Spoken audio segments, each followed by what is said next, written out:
Welcome back to Straight Shooting Outdoors. Again, my name is Patrick Horvath. I'm your host for this segment of the show. I talk about optics up here in the beautiful Yukon, Canada. I was up on a 12-day hunt, shot this nice Yukon moose. I was talking earlier about my Bushnell rangefinder and my Burris binoculars, and then my video went dead because my camera battery died. I've been out in the bush too long. Anyways, I wanted to talk about this Vortex Razor HD that I got. It's 20 to 60 by 85, Razor 85mm HD. Used it a lot on this hunt. Lots and lots of glassing, sitting with the tripod and glassing for animals. It was comfortable to the eye. Main reason is this eye cup here, you can spin it back out. And then for me, I take my glasses off and I get my eye like right in there nice and close. I get a full field of view without any distraction around this edge or daylight coming in when you're viewing stuff, especially at low light conditions, so like that, okay? Again, I said it's 20 power by 20 up to 60. I like the focus knobs on this thing. Coarse focus is here, and then the fine focus is up front. You don't have to be looking around for where they are when you got your eye in the hole. You spotted something, or you're just glassing. I imagine with any scope, once you learn where it is, you don't have to take your eye out of the eyepiece to find your focus knob. But I found them really nice and handy to be right exactly where they are, and some scopes are a little bit different. I got this attachment on the bottom here to attach this onto my tripod. And another nice feature I like is this ring that holds the scope in the middle. You can shift or roll your scope any angle you like. You just loosen this knob here. You can roll the scope all the way over to the side,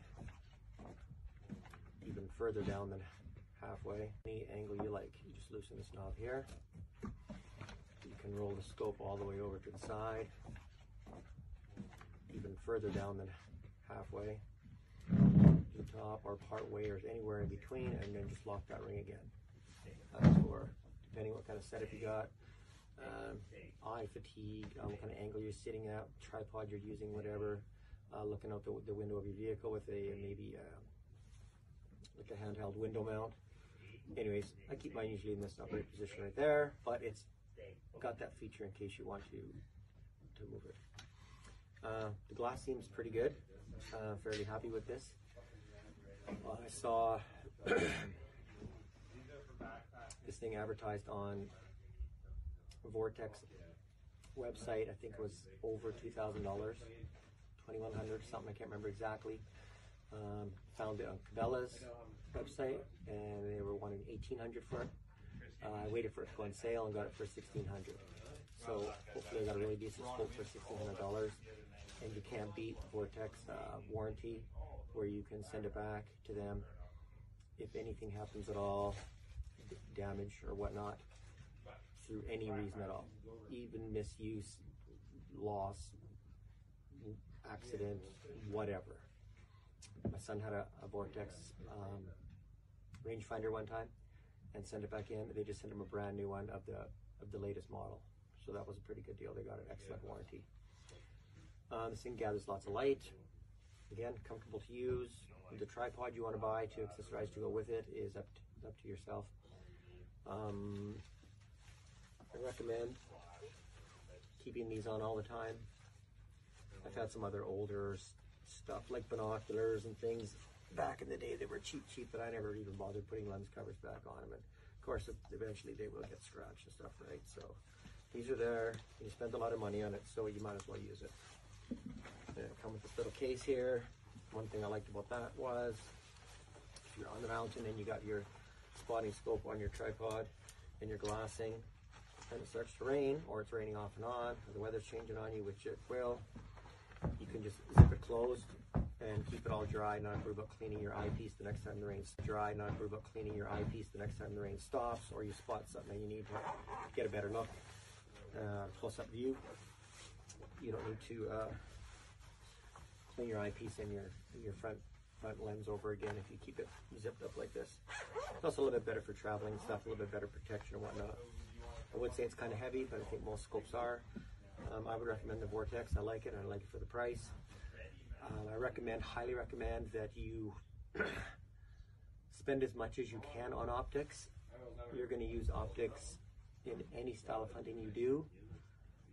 You're going to use rangefinders, you're going to use binoculars, you're going to use spotting scopes, and if you're not, it's going to be a big hindrance on you. It's much easier with good optics to find animals, right? That's the name of the game. You got to find the animals and see them before they see you.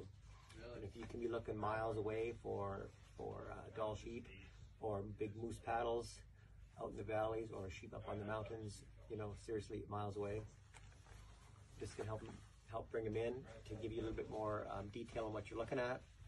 So again, same as with any kind of optics, even including rifle scopes, spend what you can afford, spend as much as you can afford.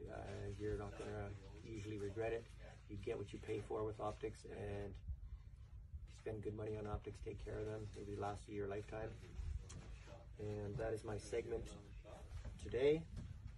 I will be back and talk to you guys later again.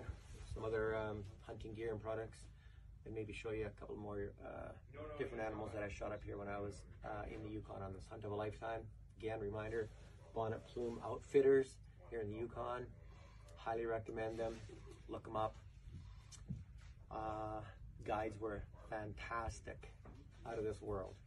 They go out of their way to do their job, do more than their job, more than I would have considered or recommend, or more than I imagined that they were going to do. So highly recommend Bonnet Plume Outfitters here in the Yukon. It has been an adventure of a lifetime. This is probably my moose of a lifetime. So again, Patrick Horvath, Straight Shooting Outdoors. I will talk to you again soon.